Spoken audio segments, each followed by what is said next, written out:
اب جو دین کا راستہ چھوڑتے ہیں ان کا ایٹیٹیوڈ کیا ہوتا ہے؟ ان کے اندر دنیا کی محبت آ جاتی ہے، تو پھر ظاہر ہے کہ جب اللہ سے دوری ہوگی پھر مال کی محبت اور غلط قسم کے اخلاقی مسائل انسان کے ساتھ درپیش ہوتے ہیں، رذائل جنہیں ہم کہتے ہیں، اس کا ذکر اگلی سورت میں۔ وَيْلٌ لِكُلِّ هُمَزَةٍ، بربادی ہے ہر اس شخص کے لیے جو تانے والی زندگی گزار رہا ہے، تانے دیتا ہے لوگوں کو پیٹھ پیچھے۔ الَّذِي جَمَعَ مَالًا وَعَدَّدَهُ، اور اس کی حالت یہ ہے کہ وہ مال جمع کرتا ہے اور اسے گن گن کر رکھتا ہے۔ اپنی حالت اس کی یہ ہے کہ پیٹھ کے پیچھے لوگوں کے عیب تلاش کرتا ہے، لوگوں کو تانے دیتا ہے، برائیاں بیان کرتا ہے، اور اپنی حالت یہ ہے کہ اس نے مال جوڑ رکھا ہے اور اسے گنتا رہتا ہے۔ یعنی مال کی محبت کے ساتھ یہ چیزیں اپلائیڈ ہیں کہ آپ کو مال کی محبت اس لیول تک لے جائے گی کہ آپ لوگوں میں عیب تلاش کرنا شروع کر دیں گے، لوگوں کی برائیاں نکالنا شروع کر دیں گے۔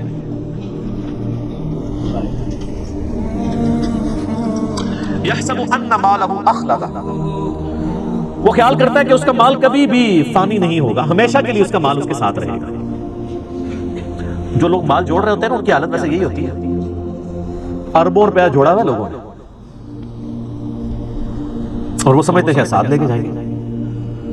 حالانکہ میں آپ کو بتاؤں کہ اگر کوئی شخص روزانہ 1,00,000 روپیہ خرچ کرے نا روزانہ، تو 1 ارب ختم کرنے کے لیے اسے 25 سے 30 سال چاہیے۔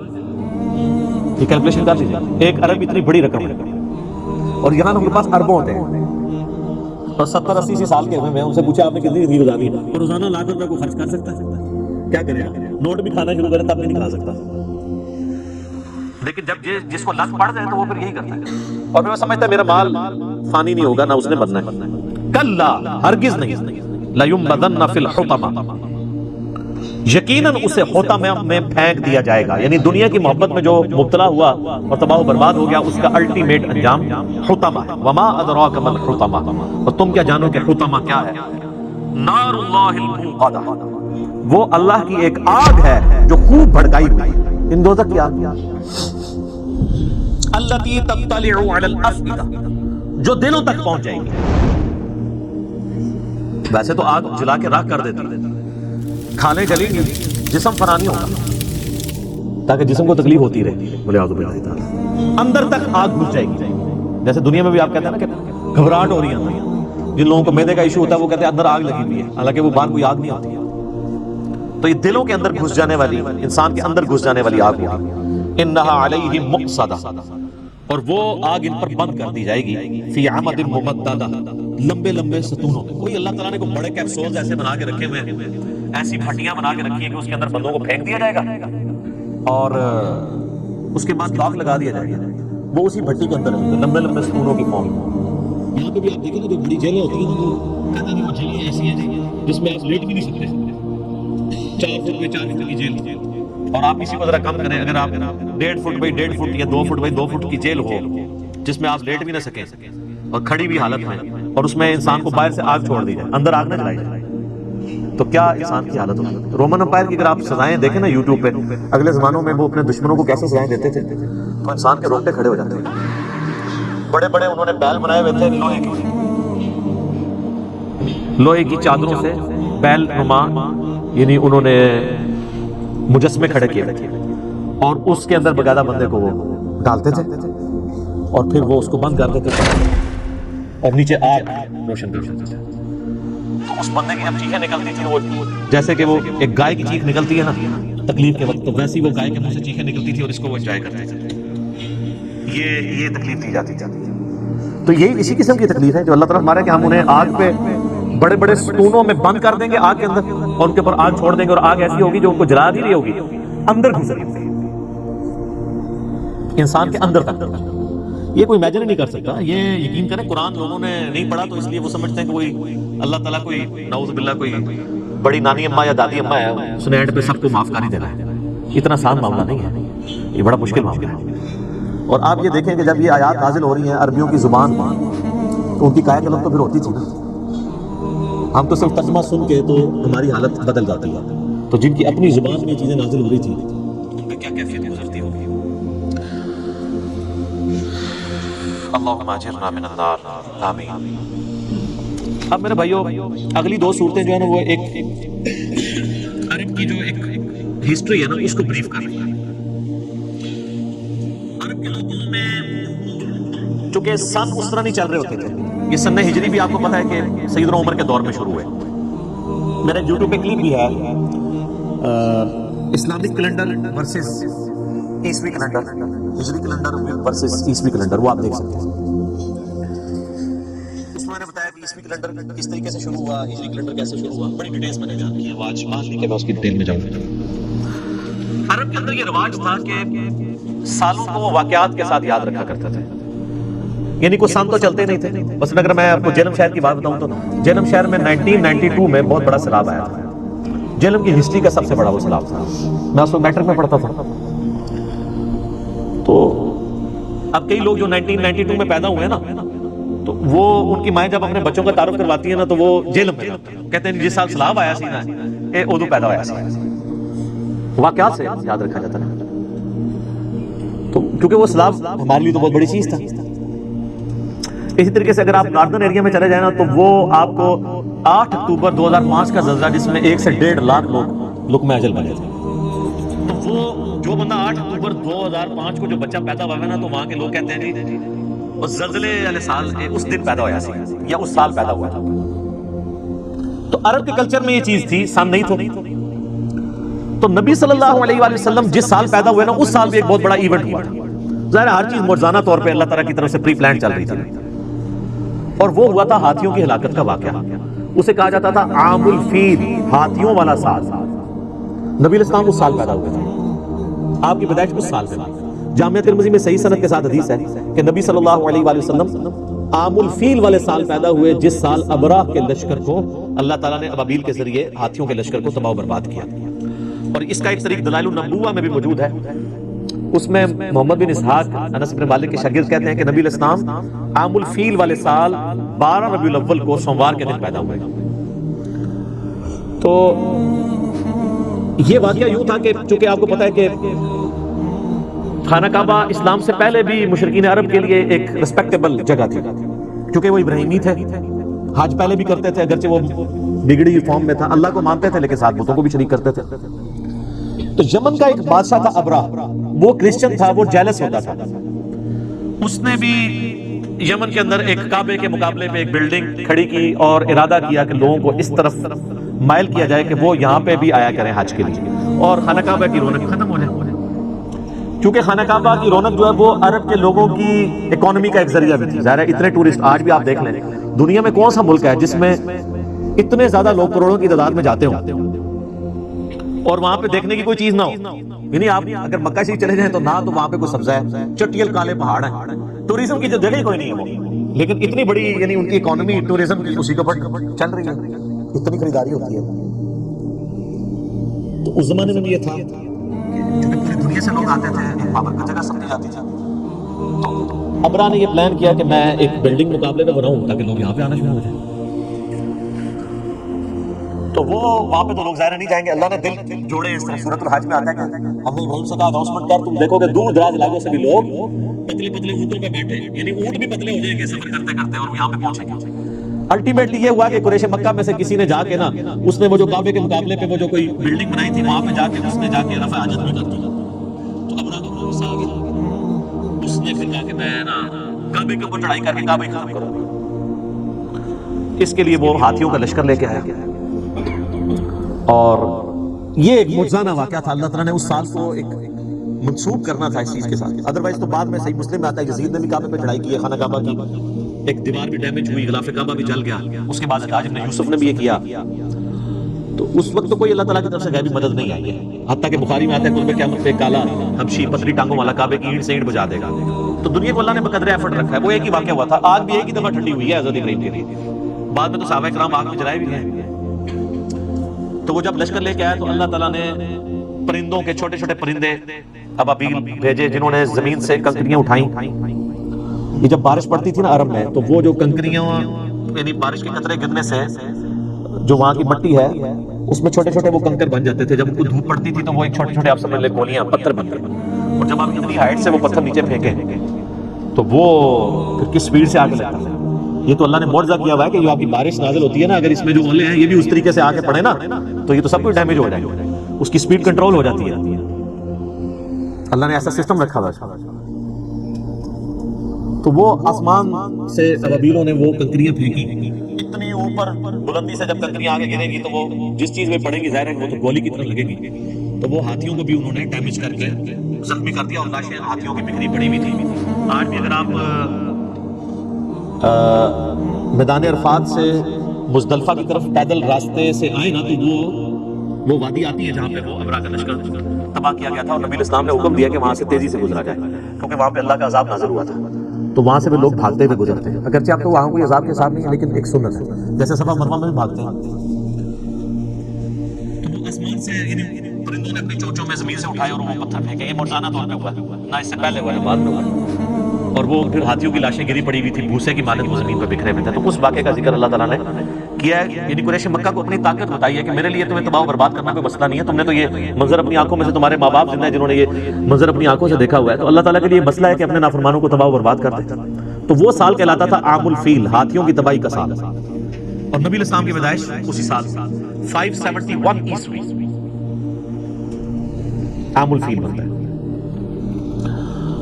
الم تر کیف فعل ربک باصحاب الفیل، کیا تم نے نہیں دیکھا کہ تمہارے رب نے ہاتھی والوں کے ساتھ کیا سلوک کیا؟ الم یجعل کیدہم فی تضلیل، کیا اللہ نے ان کے مکر و فریب کو ناکام نہیں کر دیا؟ کتنے کر و فر کے ساتھ وہ بادشاہ آیا تھا کہ میں کعبے کو ڈھانے جا رہا ہوں، پھر بدماشی اس نے کی، جو عبد المطلب تھے نبی الاسلام کے دادا، وہ خانہ کعبے کے اس وقت سردار تھے یعنی مکے کے، ان کے اونٹ بھی ہانک کے لے گیا، تو یہ پھر گئے جا کے اونٹ واپس لیے، تو اس نے کہا اونٹ کو لینے آئے ہو تو کعبہ، میں تو کعبہ گرانے کے لیے، ان کا کعبہ جس کا ہے وہ حفاظت کرے گا، یعنی عبد المطلب کا جو یقین تھا نا کعبے کے بارے میں وہ آج کی سعودی حکومت کا نہیں ہے، یہ میں آپ کو یہ بتانا چاہ رہا ہوں۔ تو اللہ تعالیٰ فرماتا ہے کہ دیکھو ہم نے ان ہاتھی والوں کے ساتھ کیا کیا، ان کے مکر و فریب کو ناکام کر دیا، وَأَرْسَلَ عَلَيْهِمْ طَيْرًا أَبَابِيلَ، اور ہم نے بھیج دیے ان پر پرندے غولوں کے غول، ترمیہم بحجارۃ من سجیل، جو ان پہ رمی کرتے تھے، برساتے تھے ان پہ پتھر، کنکریاں، چھوٹے چھوٹے پتھر کی کنکریاں، اوپر سے پھینک والوں نے پھینکے گئے، ظاہر ہے کوئی گنے نہیں تھی اٹھائی نہیں، اتنی بلندی سے اگر چھوٹا سا پتھر بھی پھینک دیا جائے تو سر وہ آپ کو پتا ہے، آپ کو آج سائنس بتائے گی نا کہ ہر سیکنڈ میں 9.8 میٹر پر سیکنڈ کی رفتار اس میں ایڈ ہوگی، ویلوسٹی جو گریویٹیشنل ایکسلریشن ہے، تو سر آپ اتنی سی بھی چیز اگر آپ بلندی سے پھینک دیں اور ہر سیکنڈ میں اس کی رفتار 9.8 میٹر فی سیکنڈ ایڈ ہوتی انڈر گریوٹی کہاں سے کہاں آ جائے۔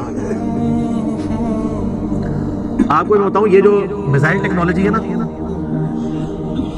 میزائل میں دو چیزیں ہوتی ہیں نا، ایک اگلا حصہ اس کا ہوتا ہے جو میزائل والا جس میں وار ہیڈ ہوتا ہے، اور ایک پیچھے والا حصہ ہے جس کو راکٹ کہا جاتا ہے۔ راکٹ جو ہے وہ 40 سے 45 سیکنڈ کے بعد الگ ہو جاتا ہے میزائل سے، 45 سیکنڈ کتنے ہوتے ہیں، لیکن وہ اس کو اتنا ایکسلریشن دے دیتا ہے کہ اس کے بعد وہ 800 900 2000 کلومیٹر تک بھی چلا جاتا ہے۔ یہ جب میزائل فائر ہو رہے ہوتے ہیں آپ ذرا دیکھیں تو آپ کے سامنے موٹر لگ ہوتی نظر آئے گی، اور اس کے بعد وہ جا کے کتنا دور گرتا ہے، اتنا اس کو تھرسٹ مل جاتی ہے، کیونکہ وہ پھر ریئر ایٹماسفیئر میں اوپر چلے جاتے ہیں، اوپر جا کے ریئر ایٹماسفیئر میں ایئر کی فرکشن بہت کم ہوتی ہے، کیونکہ یہ ساری ٹیسٹنگ کا 50 کلومیٹر کے اندر ہی ہے نا، اوپر اگر آپ چلے جائیں تو آلموسٹ خلائی ہے 50 کلومیٹر کے بعد، تو وہاں پہ ریزسٹنس تو کوئی نہیں ہے۔ پھر وہ جاتا ہے، پھر جب اس کے بعد وہ یعنی اپنا پروجیکٹائل بناتے ہوئے جب یوں واپس کوئی بھی چیز آپ پھینکیں گے ایک خاص ہائٹ پہ جا کے اس نے واپس آنا ہے، وہ جب واپس آتا ہے نا تو وہ زمین کی قوت کشش ثقل کی وجہ سے آتا ہے، تو وہ پھر اس کی رفتار صرف 5000 کلومیٹر پر آور بھی ہو جاتی ہے جا کے، صرف انڈر گریوٹی۔ تو گولی کی رفتار تو تھوڑی ہے 60 کلومیٹر، اور وہ 5000، تو یہ تو آپ دیکھ لیں کہ ایک کنکری اگر آپ 8 یا 10 کلومیٹر سے پھینکے تو وہ گولی ہے، کوئی چیز اس کے سامنے نہیں رکے گی۔ تو اللہ تعالیٰ ماتا ہے وہ برساتے رہے اللہ کے حکم سے کنکریاں، فَجَعَلَهُمْ كَعَصْفٍ مَأْكُولٍ، اور انہوں نے کھائے ہوئے بھوسے کی طرح کر دیا ہاتھیوں کو، یعنی ہاتھی اگر مرا پڑا ہو اور اس پہ آ کے چیلے یا گدھ یا کوے آ کے اس کا گوشت کھائیں تو اینڈ میں آپ کو کیا نظر آئے گا، اس کے ڈھانچے بھوسے کی فارم میں بکھرے ہوئے۔ تو یہ حالت ہو گئی ہاتھیوں کی، تو یہ بہت بڑا بات ہے۔ اور دوسری صورت میں اللہ تعالیٰ نے قریش مکہ پہ اپنا ایک تو یہ احسان جتایا کہ تمہیں ابرہ کے لشکر سے پناہ دی، دوسرا احسان اسپیسیفکلی قریش، سارے قریش کو اللہ تعالیٰ نے اب قیامت تک کے لیے چن لیا ہے، جیسے اللہ تعالیٰ نے بنی اسرائیل کو چنا تھا، انی فضلتکم علی العالمین، یا بنی اسرائیل اذکروا نعمتی التی انعمت علیکم، اے بنی اسرائیل اس نعمت کو یاد کرو جو ہم نے تم پہ کی، وَأَنِّي فَضَّلْتُكُمْ عَلَى الْعَالَمِينَ، اور تمہیں تمام جہان والوں پہ فضیلت دی۔ بعد میں پھر اللہ نے بنو اسماعیل کو، قریش کو، حضرت ابراہیم کے دوسرے بیٹے کی اولاد کو، بنو اسماعیل کو فضیلت دی، تو وہ قریش تھے۔ تو اب قریش مکہ کی طرف نبی الاسلام کی بعثت خاصہ تھی، بعثت عامہ پوری انسانیت کے لیے، وما ارسلناک الا کافۃ للناس بشیرا ونذیرا، لیکن بعثت خاصہ جو ہے وہ قریش کی طرف تھی، عرب کے لوگوں کی طرف۔ تو ظاہر قریش نے ہی دعوت قبول کرنی تھی، تو دنیا کو تل پٹ کرنا تھا، تو اللہ نے قریش کے لوگوں کو اپنا احسان یاد کیا، لِإِيلَافِ قُرَيْشٍ۔ اور یہ دیکھیں قریش کا قبیلہ واحد قبیلہ ہے جس کا نام قرآن میں آیا، ویسے ساڑھے فرحان صاحب بھی قریشی نے۔ تو اللہ تعالیٰ نے فرمایا کہ لِإِيلَافِ قُرَيْشٍ، سبب اس کے کہ اللہ نے الفت پیدا کر دی قریش کے دل میں، محبت ڈال دی قریش کے دل میں، ایلافہم رحلۃ الشتاء والصیف، الفت کس چیز کی؟ تجارتی سفر کی، سردیوں کے موسم میں بھی اور گرمیوں کے موسم میں۔ ہمارے جو آج کل کے قریشی ہیں تو اے سی سے ہی باہر نہیں نکلتے، یہ ان قریش کے لوگوں کی بات ہو رہی ہے کہ اللہ نے کہا ہم نے ٹف ماحول کا تمہیں عادی کر دیا اور تمہارے دل میں محبت رکھ دی ہے سفر کی، ریگستانی سفر جو دنیا کا مشکل ترین کام ہے، تو یہ اللہ نے تمہارے دل میں ایسی محبت ڈالی ہے کہ تم اتنا مشکل کام کرنے کے لیے بھی تیار ہو جاتے ہو، کتنا لمبا لمبا سفر کرتے ہو، سردیوں میں بھی گرمیوں میں بھی، اور کس لیے کرتے ہو؟ پیٹ کے لیے ہی، تجارت کرتے تھے۔ ظاہر ہے عرب کے اندر تو کچھ بھی نہیں اگتا تھا، یہاں ہندوستان سے جو مسالہ جات پہنچتے تھے وہ آ کے عرب کے بارڈر کے اوپر آتے تھے، وہاں سے وہ اٹھا کے یمن میں اور شام یعنی شام کے اندر لے کے جایا کرتے تھے، یہ ان کی تجارت ہوا کرتی تھی۔ تو اللہ تعالیٰ میں ہم نے تمہارے دلوں میں محبت ڈال دی ہے سفر کی، گرمی ہو سردی ہو تم سفر کرتے ہو۔ یہ قریش کے اوپر اللہ کا احسان ہے کہ تمہارا سارا جو لائف لائن ہے تجارت ہے، اور اس تجارت کے لیے سفر بڑا ضروری ہے، سفر دنیا کا مشکل ترین کام ہے، اور تمہارے دل میں اللہ نے سفر کی محبت ڈال دی ہے، اتنے مشکل۔ اور یہ سر ان کی ایک عادت تھی جو اللہ نے پھر یوٹیلائز کی ہے سر، اتنے ٹف ماحول کے عادی لوگ ہی تھے جنہوں نے رومن اور پرشین امپائر پھر الٹی ہے، لیکن ان کو اپنی یہ خوبی پتہ نہیں تھی۔ دو خوبیاں تھیں ان کے اندر، ایک ٹف ماحول کے عادی تھے، اور دوسرا یہ کہ جب زبان دے دیتے تھے نا پھر گردن نہیں کٹتی تھی، پیچھے نہیں ہٹتے تھے۔ اس لیے آپ دیکھ لیں قریش مکہ میں کوئی منافق نہیں تھا، ابو جہل تھا تو منافق نہیں ہوا، وہ سامنے آ کے لڑا، اس نے کہا لڑوں گا مر جاؤں، ایون گردن کاٹنے لگا، اس نے کہا نیچے سے کاٹنا، پتہ لگا کسی سردار کی گردن ہے۔ یعنی وہ اپنے باطل دین کے اوپر بھی بڑے محکم ہوتے تھے، اور جو رسول اللہ کے ساتھ اٹیچ ہوئے ہیں مکے کے لوگ، وہ آپ دیکھ لیں کتنے پیشن کے ساتھ ہیں، اور جو فتح مکہ کے بعد مسلمان ہوئے ہیں وہ بھی لوگ جب پکے مسلمان ہوئے ہیں تو پھر آپ دیکھ لیں کہ ان لوگوں نے کتنی قربانیاں دی، اسلام کے لیے قربانیاں دی۔ تو اور دو ان کے اندر خامیاں تھیں، ایک تھی طوائف الملوکی، آپس میں لڑتے رہنا، بہادر تھے لیکن دو بہادر بھائی آپس میں لڑتے رہے تو تیسری جگہ کیا وہ فتح کریں گے، اور دوسرا چٹے ان پڑھ جاہل امی، اللہ نے یہ دو خامیاں ان کی دور کر دی، ان کے اندر اتفاق پیدا کر دیا، نبی علیہ السلام کی شکل میں ان کو ایک لیڈر دیا جس نے عرب کے لوگوں کو ایک جھنڈے کے نیچے جمع کر دیا۔ پھر سر دنیا کی کوئی پاور ان کا مقابلہ نہیں کر سکتی تھی، اگرچہ ان کے پاس اسلحہ نہیں تھا، لیکن انہوں نے رومن اور پرشین امپائر سے ان کا اسلحہ چھین کے ان کو گرا دیا، ٹف مول کے عادی تھے، اور علم اللہ نے دے دیا ان کی اپنی زبان میں، ان کو کتاب دے دی قرآن۔ تو وہ لوگ جو ان کو امی اور جاہل کہا کرتے تھے، یہودی اور عیسائی، سر جس نے سورہ نساء، سورہ المائدہ، سورہ بقرہ پڑھی ہوئی ہے، سورہ آل عمران، اس کے سامنے کون سا یہودی پادری اور عیسائی پادری ٹھہر سکتا ہے دلائل میں، اور جبکہ اس کی اپنی زبان میں ہو، اور عرب کے لوگوں نے وہ رٹی ہوئی ہو کتاب، علم اتنا محکم دیا کہ ان کے سامنے ٹھہر نہیں سکتا تھا۔ سر نجاشی کے دربار میں حضرت جعفر طیار نے صرف سورہ مریم ہی تلاوت کی تھی نا، تو سب کے اوپر سکتہ طاری ہو گیا تھا، کوئی حضرت جعفر نے کوئی تقریر تو نہیں یاد کی ہوئی تھی، سورہ مریم تھی جس میں بتایا گیا کہ بھئی عیسیٰ بن مریم کا سٹیٹس یہ ہے، یہ عقیدہ ہونا چاہیے۔ تو پھر نجاشی نے بھی ایک تنکا اٹھا کے کہا تھا کہ عیسیٰ اس تنکے سے بھی زیادہ نہیں ہے جتنا اس نے بیان کیا، یعنی منون اتنا ہی ہے، یہ تنکے جتنے بھی ایڈیشن نہیں ان میں کی جا سکتی، اللہ کے بندے ہیں۔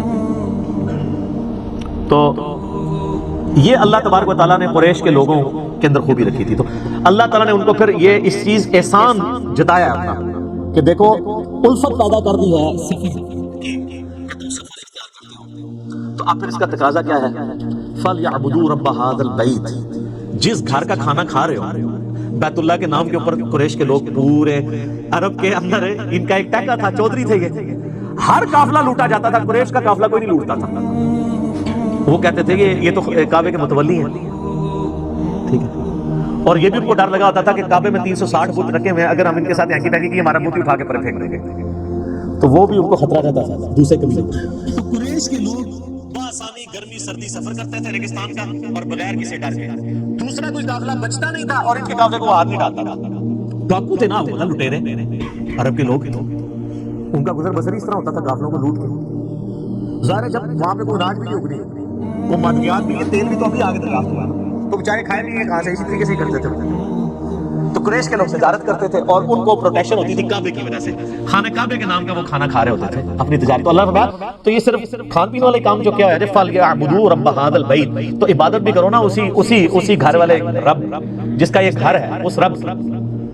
ساتھ بت کیوں رکھے ہوئے ہیں، شرکاء کیوں شریک کیے ہوئے ہیں، اس رب کی عبادت کرو جس کا یہ گھر ہے کعبۃ اللہ. الذی اطعمہم من جوع، وہ اللہ جس نے تمہیں کھلایا جبکہ تم فاقے میں تھے، وآمنہم من خوف، اور تمہیں امن دیا خوف میں. سارے قافلے خوف کی حالت میں گزرتے ہیں اور قریش کے قافلے کو کوئی لوٹتا ہی نہیں ہے. کیسا امن دیا ہے، کس کی برکت سے، کعبے کی برکت سے. اور اسی کعبے کی برکت سے جو تم تجارت کرتے ہو، تمہارا سارا کھانا پینا اس تجارت پہ ڈیپینڈنٹ ہے، وہ بھی کعبے کا ہی کھا رہے ہو. تو اس کا تقاضا نہیں ہے کہ جس رب کا یہ گھر ہے اس کی پوجا بھی کرو. یہ اللہ نے ان کو احسان جتایا. یہ سورہ قریش آپ نے کئی بار سنی ہوگی، لیکن آپ کو پتہ نہیں اس کے اندر کیا قیامت ہے. یہ قرآن کی وہ صورت ہے، میں جتنی بار پڑھتا ہوں نا میرے پہ وجد طاری ہو جاتا ہے. میں اس زمانے میں پہنچ جاتا ہوں کہ کس لیول پہ جا کے اللہ تعالیٰ نے اس قوم کو، جن میں قریش کے اندر ہی پیغمبر کو بھیجا ہے، اور اس قریش کی قوم کو اللہ نے تیار کیا ہے دنیا کی امامت کے لیے. اس ایک چھوٹی سی صورت میں آپ دیکھ لیں، اللہ تعالیٰ نے پوری کی پوری ان کی ہسٹری بیٹھ دی. کیا سوز و گداز ہے. یہ تو قریش کے لوگ جب یہ صورت سنتے تھے تو پھر ان کی چیخیں نکلتی تھی کہ اللہ ڈائریکٹ ہم سے مخاطب ہو رہا ہے. تو دیکھو تمہیں اللہ تعالیٰ نے دنیا کی امامت کے لیے اٹھا لیا. اس گھر کی وجہ سے سب کچھ ہوتے تھے.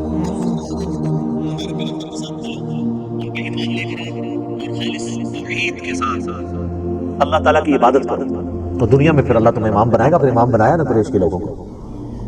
ایمان تو آخر میں لے کے آئے ہیں، کچھ لوگ شروع میں آ گئے، لیکن پھر حق ادا کیا ہے، اس میں کوئی شک نہیں ہے. تو یہ جناب سورہ قریش ہے. ہمارے جو قاری حضرات ہیں انہوں نے یہ 2 صورتیں رٹی ہوئی ہیں. ہر دوسری نماز میں الم تر کیف فعل، پہلی رکعت ہی پڑھتے ہیں، دوسری رکعت اس کے پڑھتے ہیں لإیلاف قریش. اس قاری سے پوچھا جائے یہ جو تو پڑھ رہا ہے اس کا مطلب تجھے پتہ ہے کیا ہے؟ لإیلاف قریش ایلافہم رحلۃ الشتاء والصیف.